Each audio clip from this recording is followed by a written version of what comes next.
Ladies and gentlemen, welcome to the third episode of Skills++, our programming tutorial series with a focus on eventually making video games. And today we're actually going to make a game. It's going to be pretty simple. It's simply going to be computer picks a random number between 1 and 10, player has to guess the number. And the computer will give him hints. You guess too high, you guess too low, and you guess it correctly to win. To do that, we're going to be covering three new concepts. The first one being arrays, which are sets of variables organized by an index number. The second one is going to be random number generation. And the third is we're going to jump into a loop. Specifically for this one, it's going to be a do-while loop. So without further ado, let's jump right in and start programming. So as you can see here, I've already set up our application as we have in weeks past. However, you'll notice here we have a new include, time.h. This is a header file that's included in most compilers that just allows us to access the system's time. And we're going to be using that as an argument for our random number generation. So just something we have to include whenever we do random number generation in the way that we're going to cover today. There's multiple different ways to handle random number generation. So the first thing we're going to do is set up two variables, integers, one named guess, one named num. So guess is going to hold the user's guess, and num is going to be the number that the computer picks that you're trying to guess. Second thing we need to do is seed our random number generation. And all that means is a computer is not necessarily random, and the numbers it's going to return are not necessarily random, but it needs something to base its calculations off of. And the most reliable one is the system time. So srand the S stands for seed, and rand is a function, which is why we have our parentheses here. Inside the parentheses, we have arguments for the function, just as we always do. Here we're giving it time and null, meaning we're not going to alter the system time at all. Just grab the system time, use that as your seed for random number generation. So pretty straightforward. Now we're going to set up an array. Arrays are really, really cool. Alright, you've made an array. So here it's an array of integers. We're calling it numbers. And instead of each variable inside the array having its own name, it has its own index number. So we use square brackets here to say, hey, to tell the compiler, hey, we're making an array. And the number inside of the square brackets, in this case 10, is how many index numbers we're going to have, or how many things are going to be stored inside of this array. And like I said, it is just a set of variables, so we could just as easily set these up with names the same way we did here. So we could have, you know, int n1 equals 1, int n2 equals 2, int n3 equals 3. However, for our purposes in this program, an array is going to be a lot easier, and you'll see why. Now there are two ways to assign values to each of the variables inside of our array. The first one is we can go by each index number.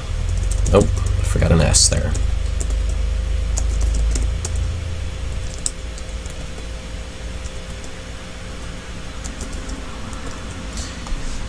So we can do stuff like this. We can go, okay, index number 0, because arrays, remember this is gonna catch up to you as it did to me a while ago. The index numbers for an array always start at 0. They do not start at 1. So you want to keep that in mind when you're referencing these numbers later. So we can set each one of these up individually like this if we choose. However, we're not going to do that. a far easier method, and I think it looks a little cleaner as well, is to use curly brackets and commas.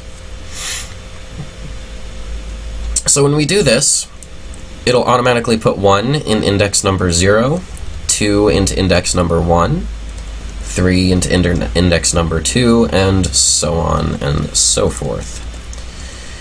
And as long as you separate these with commas, you are totally fine.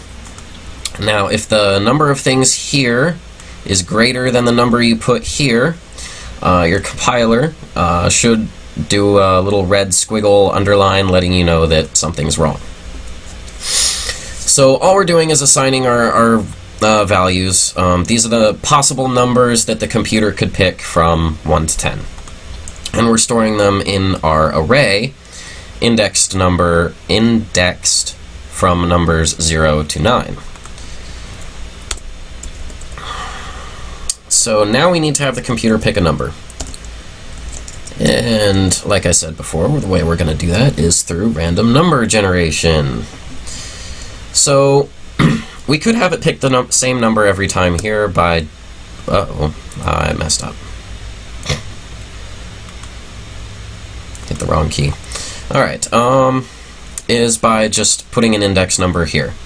That'll return the same number every time. It'll return whatever is in index number 5. And in index number 5 should be 6, because remember our array starts at 0. And just to make sure that our array is working, let's go ahead and do a cout. Numbers 6.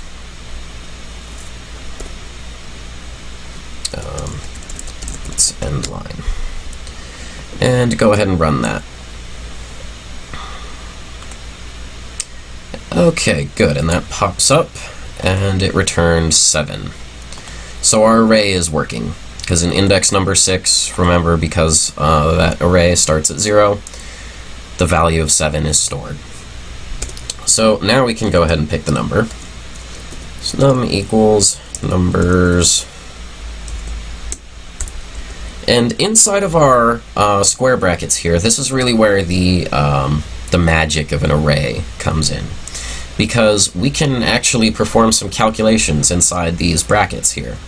You don't have to put a constant number in there. So this is where we're going to do our random number. So rand with our parentheses, because remember rand is a function, and we're not including the s in front of it because we already seeded it. This is calling the function. Now, just on its own, this will return a 0 or a 1, but we want more than a 0 or a 1. So we use what's called the modulus operator. And modulus is a very interesting operator. It deals with remainders, but for this, all you need to know is that you can do modulus and a number, and it'll give you between 0 and that number. So this whole thing here is going to equate to somewhere between 0 and 10. And if you notice, that's still in our square brackets here. It's going to pick a random number and return that index number. And then whatever value is stored in that index number is then going to be stored in num, which is our variable that we set up at the top.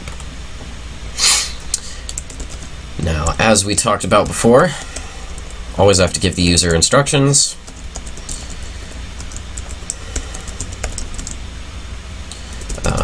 So between 1 and 10,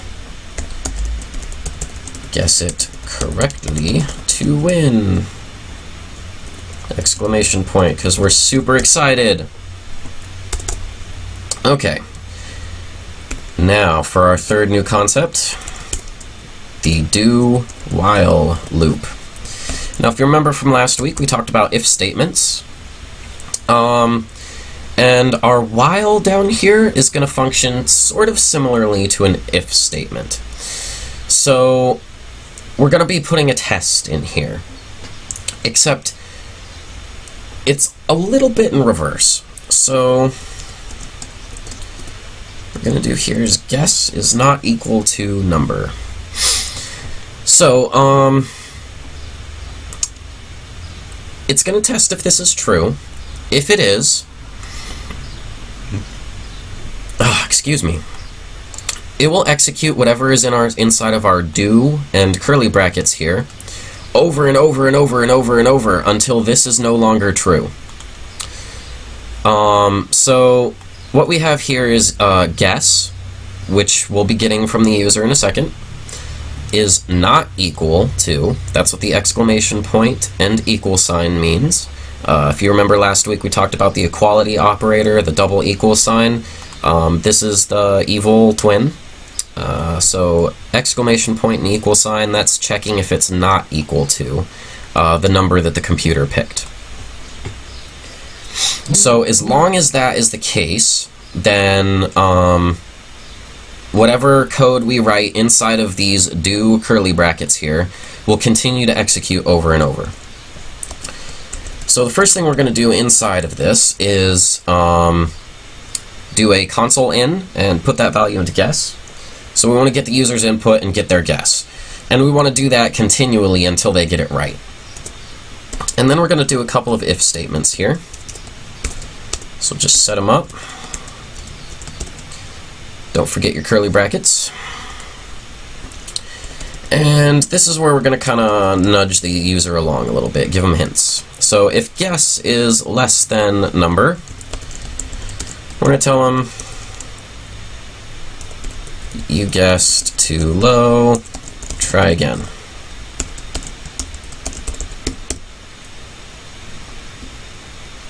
And the exact opposite here. If guess is greater than number, see out,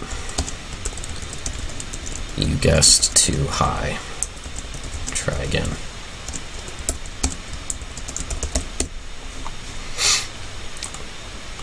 All right.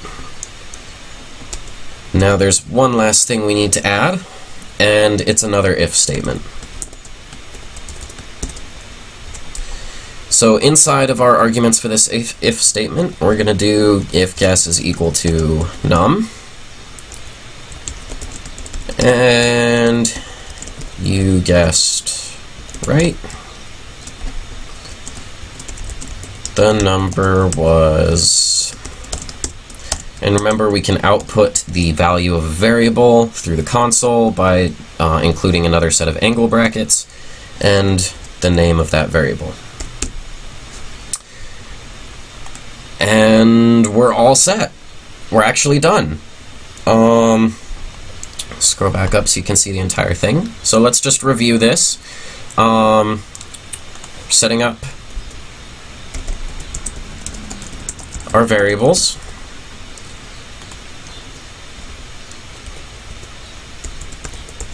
Seeding our random number generation. Setting up our array, picking the random number. That's kind of self-explanatory. Loop. This is where we start our loop. Get input. So we have our if statements.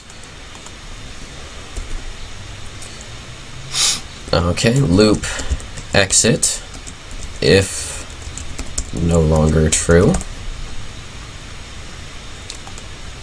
And down here we'll put win state. And program exit. It's pretty simple. Let's go ahead and run it, see how it looks, see how it functions. Alright, so it says, I have picked a random number between 1 and 10. Guess it correctly. So we'll start with 3. Oh wow, we guessed too high. 2? Number was 1. You guess right. I did terrible English in this. This is why you always test your programs before you let them loose. So we guessed right. Alright, let's try this again. Guessed too low. The correct number was 9. So So that's cool. Fun little game. Learned about arrays, learned about random number generation, and we dealt with our first loop. So this is all pretty cool stuff. We're going to build on what we learned this week next time by doing something a little more complicated. I'll probably be splitting the next one into 2 episodes. We're going to be creating a blackjack game. So we'll be using an array to go ahead and hold the values of the cards. We'll be using random number generation to go ahead and deal cards from the deck or the array that we set up. And then performing calculations and checking numbers against other numbers, getting user input for hit or stay. It's gonna be a blast. It's definitely gonna be a doozy. But if you have any questions about this video or comments or concerns, leave them in the comment box below. Also, if you could hit the subscribe button, that would be awesome. And if you like my new intro, we actually just got a 8-bit cover artist remixer on board with this channel, and he's going to be putting up a series of 8-bit covers. So if you like that stuff, subscribe for that too, and I'll see you next time.